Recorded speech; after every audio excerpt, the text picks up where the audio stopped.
Tātou, ko Melissa Gilbert Smith taku ingoa. I'm really excited to be here. This has been a great conference. This is an important work. So yay. When Peter asked me for a title to the talk, and I said, "Oh, what about global boycott from your own backyard?" And then I went back to it. I thought, geez, that's a bit of grandiose activism. So what I've actually done with that, and obviously the reference in the frame of food, health and medicine, is break it down into what I've learned in my own backyard and what I know is going on in the wider world, and I'm sure it's only a fraction, absolute fraction. So how I got here, I trained as a nurse first in this fine institution actually, but I was a grumpy nurse. I questioned the doctors incessantly. They used to see me coming, get in the doorway. So I was wanting to know why'd you do it? And often the answer was because their boss had told them that they had to do that thing. And I thought, it dawned on me really early actually, that doctors mostly only listen to other doctors. They do, unless they're really smart. Then they listen to other people. And I thought, shit, I'm going to have to become a doctor because they're not going to listen to me otherwise. I'm not actually sure what I had to say, but whatever I had to say in the future, I knew that I'd have to be on the inside. Inside. It was sort of, what's the phrase? I don't know. Stealth by stealth. Anyway, so I went to med school and I learned all this beautiful biochemistry, all these amazing chemical reactions that are going on in our body all day, every day. And something that really interested me about the process was the cofactors, the little things that hang off the side of every chemical reaction that won't happen if they're not hanging off the side of it. And what are they? They're our nutrients. They're our micronutrients. It's what we need to, to be healthful, to live in a well body. Well, it seems that when we finish med school, we get evicted from med school, we basically dump the biochemistry at the gates. We literally leave it there in a pile, we attach our marionette strings, and we come out and the pharmaceutical industry starts puppeteering us. It's kind of like, what about all that beautiful stuff that we learned, what about all those beautiful nutrients, all those experiments that we did to prove how necessary vitamin C was. I remember doing this experiment to show how much vitamin C was in a potato skin. Why did we then forget that? So I've ended up in general practice, and at the moment the term is more or less integrative, which essentially means a left-lying GP.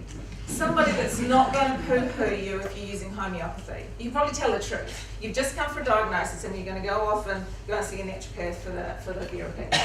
And you can tell an integrative GP that because most of them have trained in other stuff. They've done medical herbalism or acupuncture, or the terms are changing because integrative is starting to mean something else now. It's starting to mean just a collection of services in one place. So we like to separate ourselves out. Now we're called, well, originally it was complementary, and now we're coming up to functional, which is hilarious. I'm going to go and see a functional doctor. Jesus. Excuse my blasphemy. And the other term that's frequently used these days is biological. A biological doctor. All right. We just need to, we keep needing to identify ourselves out from the crowd, if you like. So my practice focus, the main way I approach my general practice is with a patient in context.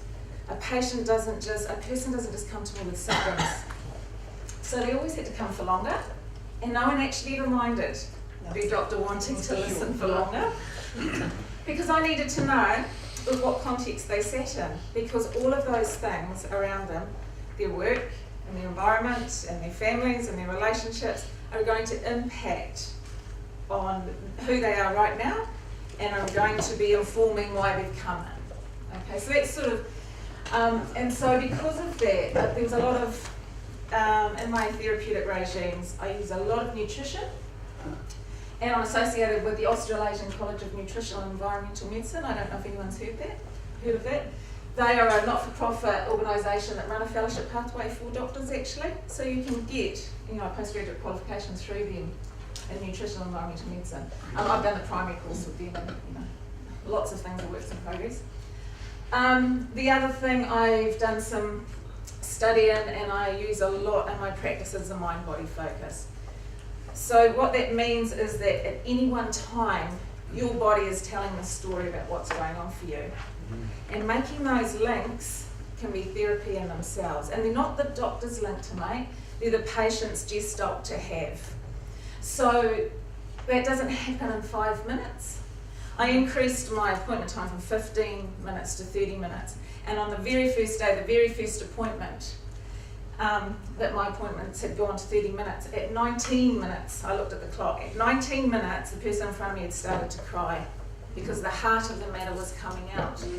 If I had 15-minute appointments, the heart of the matter would not have arrived. Okay, so this isn't to say that I insist that all my colleagues do 30-minute appointments. I understand the stress, I understand the pressure, the resource thing that we're talking about, but I had to work my truth, or I didn't want to be there. It's simple. Okay, my patient demographic. This is interesting because being the only integrative practice in whāngai, the people I got sort of came in two groups, and if anybody in this room has been a patient of mine, you can choose to identify or just call yourself an outlier. But there tended to be two groups, and one group were people that had been plagued, absolutely plagued by symptoms for their entire life, and had been through investigation, the tertiary services, investigation, consultants, specialists, up to 10 years of finding nothing. Lots of drugs tried along the way, no success. So they came to me because at least someone was going to listen, because everyone had stopped listening. It was hard work, because some of those stories are really sad.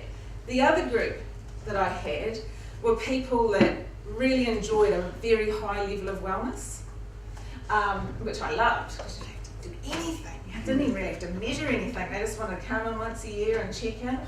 I will say of that group though, when they do become unwell, the wheels fall off spectacularly. Honestly, I want to send them to South Auckland to learn how to be sick, because they take it in their stride down there, That is the one thing I will say about that group that is so well. So yeah, whoever's in here can identify whatever group they want. No one can identify that. So in amongst all of this is burgeoned this passion for food, because I believe that food, where it comes from, how we use it, how it nourishes us, underpins health. So where it comes from and how it impacts health is hugely important to me, which is how I ended up here. Thomas Edison and I, we probably could have been really good mates. The doctor of the future will no longer treat the human frame with drugs, but rather will cure and prevent disease with nutrition. Yay! The light bulb goes on. It's so simple. I don't feel like I can say how I got here without mentioning my whānau. This is we're up in that Cody Forests up north, my wife Karen in the middle. I think I've got a little thing here. This is my eldest daughter doing a pretty impressive ngāpuhi pūkana, and she's a bit horrified if she knew this photo was up here. I really hope she doesn't. Sorry, darling. I hope she doesn't see it. Then I've got Sophie at this end and Finny at this end. My little Finny has just done this. I think she got that disease that you brought up yesterday, that ortho something nervosa. She decided to go sugar-free for a month. Oh my God. Oh my gosh, it was such a painful month. Because she got ridiculous. She label read, but she didn't label read correctly.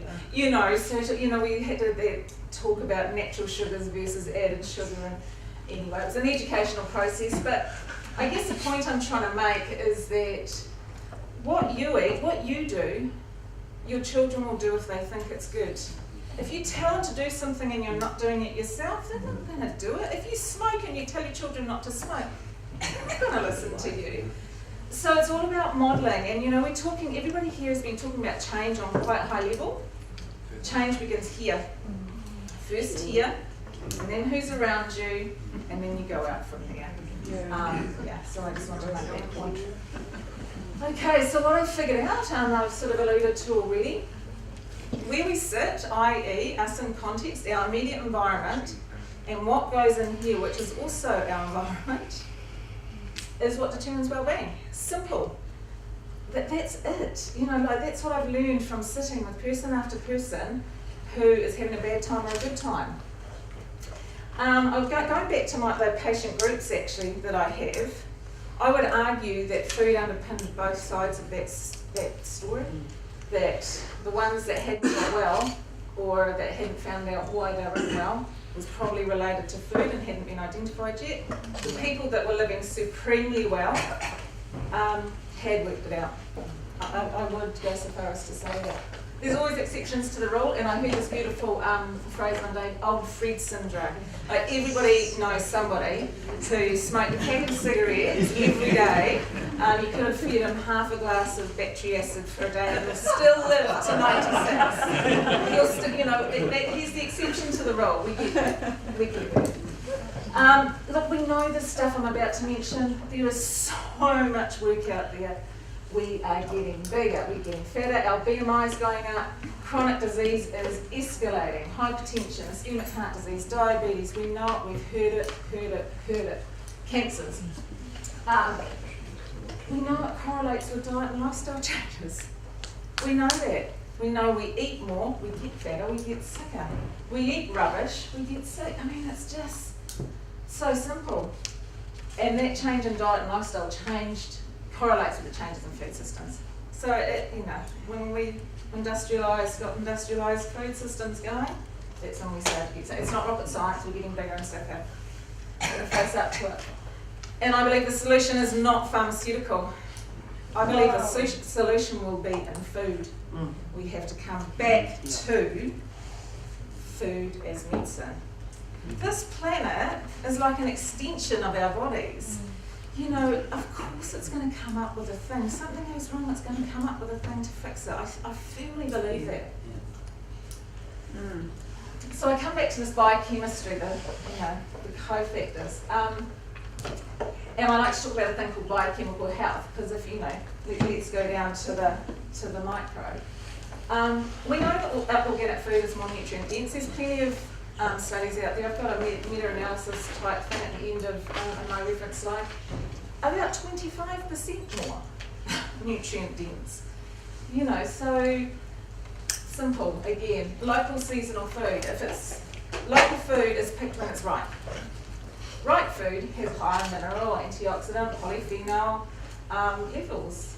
You know, stuff that's picked on the other side of the world unripe gets to us all in it. We know that. Local, obvious, smaller carbon footprint, less planetary destruction. And on a smaller scale, you know, people are growing lots of different things. So they're companion planting, and there's this greater biodiversity. Going down again, closer to home, I'm coming into the person again. Your own garden. I cannot stress this enough. Everyone is capable of having their own garden. I don't care what you say. If it's one pot with herbs in it, I don't care. It's possible. I love the work that's out there. There's quite a bit of evidence around exposure to the microbes in the soil, like hand to microbe exposure. Here's our beautiful chemistry coming back. Increases our levels of serotonin, our happy hormone. That's why gardeners are happy. If that's not a reason to put your hand in the soil every day rather than take a bloody Prozac. So I talk about psychospiritual well-being, which we don't really have a lot of measures for that. We have a few questionnaires, I suppose, but we will have measures for that. You know, we're exponentially increasing in our technology, so we will. And obviously with your own garden, you can control the environment. no sprays, you can add whatever components to the soil you want, it's your baby, you can decide. And state the obvious, large scale industrialised agriculture, there's nutrient deficiencies, toxic sprays, genetic modification, and we're destroying our planet. So I wanted to talk about just one micronutrient. This is my favourite because it's the most impactful I feel in my clinical work. I know there's a patient of mine in here who is nodding. I know she's nodding because magnesium was like a whoa to her. Okay, it's an essential mineral. It's the second most abundant mineral in the body, and not many people know that 70% of it is in bones. We all know about calcium. We do not need to take a calcium supplement. We get plenty of calcium. Especially in New Zealand with our dairy intake. But magnesium is just as important for bone health. But its primary role is muscle relaxation. That includes the heart. You need magnesium every time your heart beats. Okay. It needs to be complexed, so joined to your energy molecule for you to utilise your energy molecule. So already people are thinking, oh, my cramps. Oh, I'm quite tired all the time. Serotonin and melatonin production, it's right at the beginning of the making of those things. Oh, you've been a bit low, don't sleep very well. One simple nutrient deficiency in our soil. So it likes to have a natural ratio of calcium, 3 to 2. And if calcium is excessive, the magnesium gets swamped, it gets pushed down even further. And as an example, dairy is 16 to 1. We're getting enough calcium.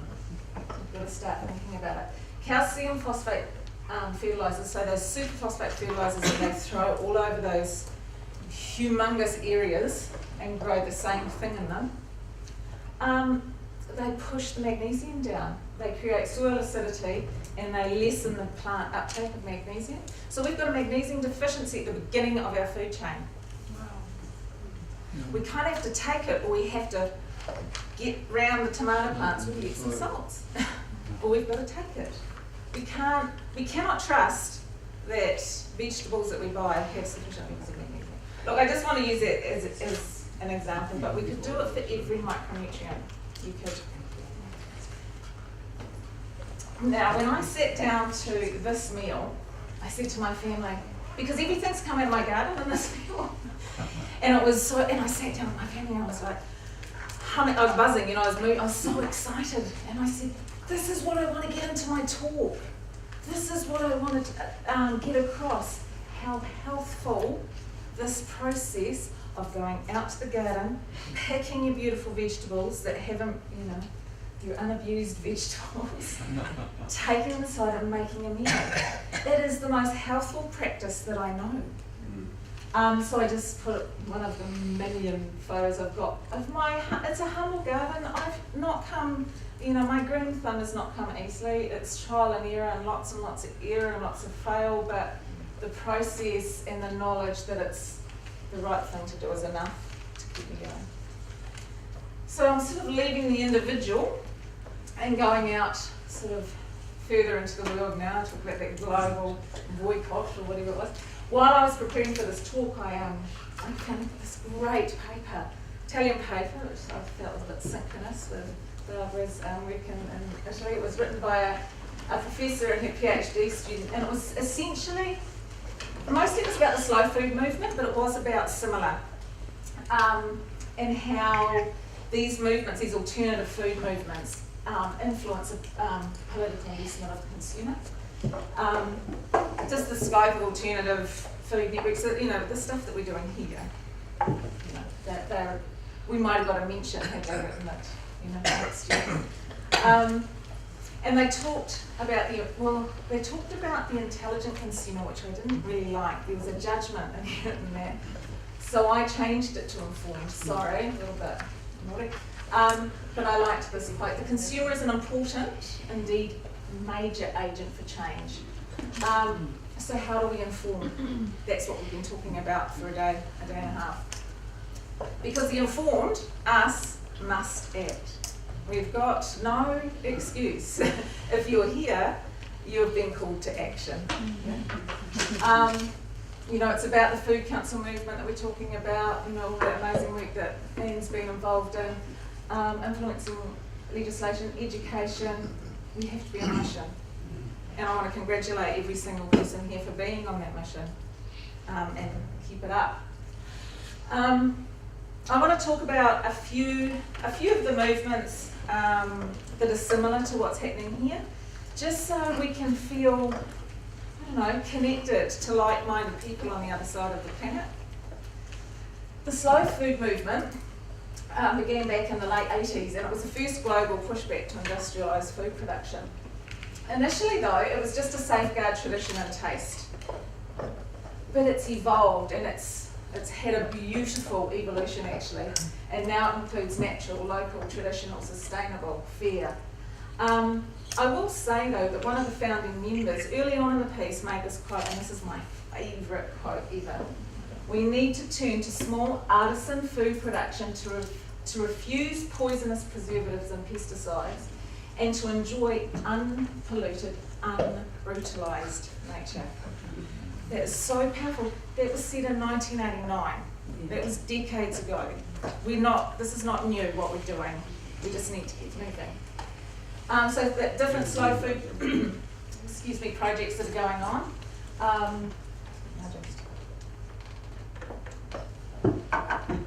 Arc of Taste, Slow Food Presidia, Earth Market, Slow Food Gardens, Terra Madre, which I'll talk a little bit about.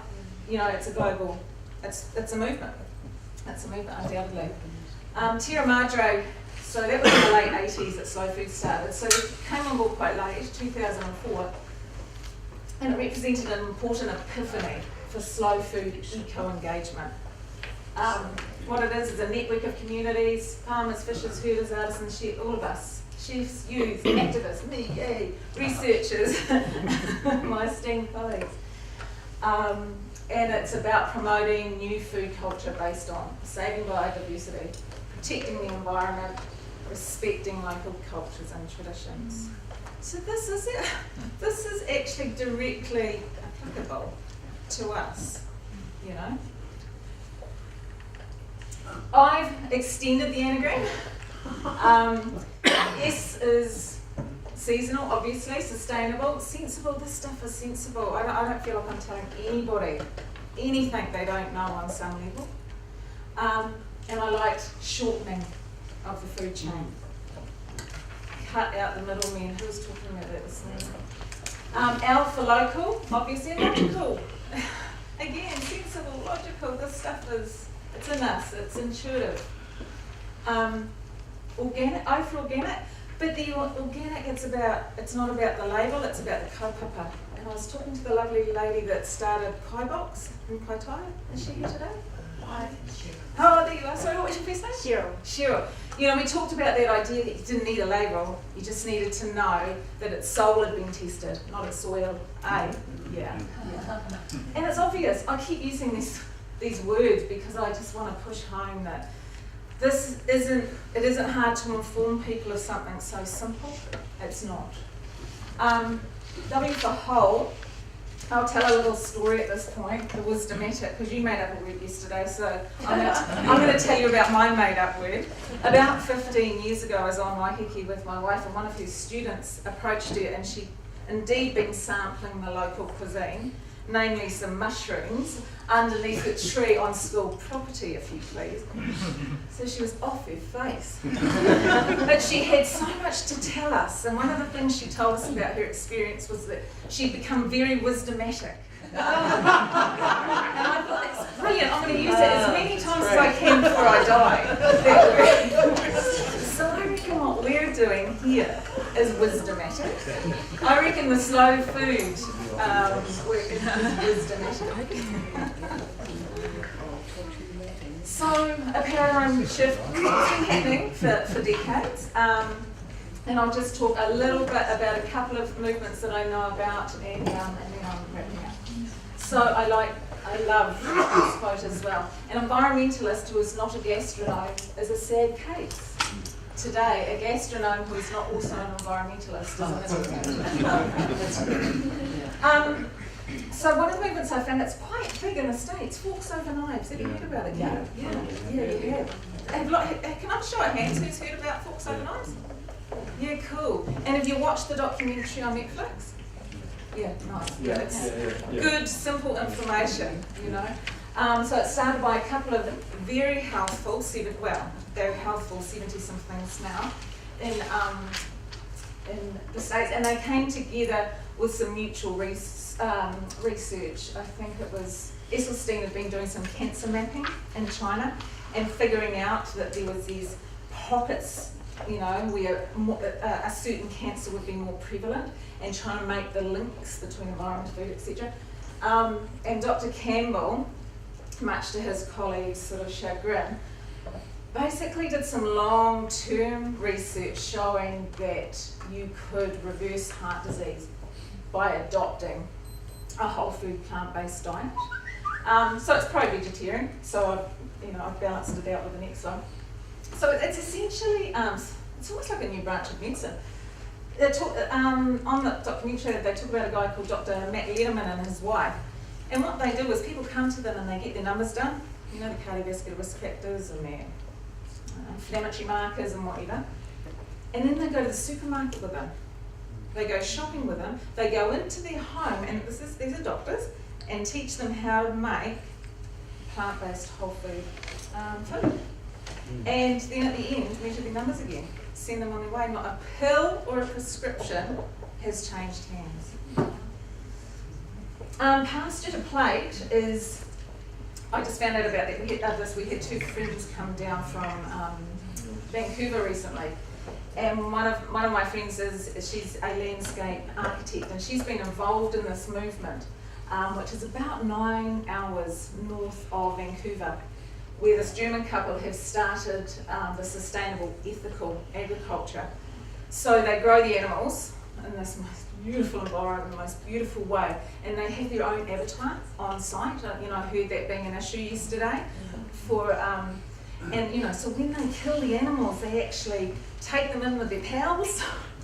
They get, because that's who they're used to being with, is all the other breeds. They're not separated out. They get them looking out towards where they've lived and grown and been nurtured, and get killed really in the best way possible. Now that whole process only fills one butcher store in Vancouver. But I think that's respect to our bodies, to the animals, to the planet. Yep, it's going to cost more, but we could do that so that it didn't cost more. We've just got to move. We've just got to get some movers and shakers. All right. And I think I was going to end with this. He that takes medicine and neglects his diet wastes the time of his doctor.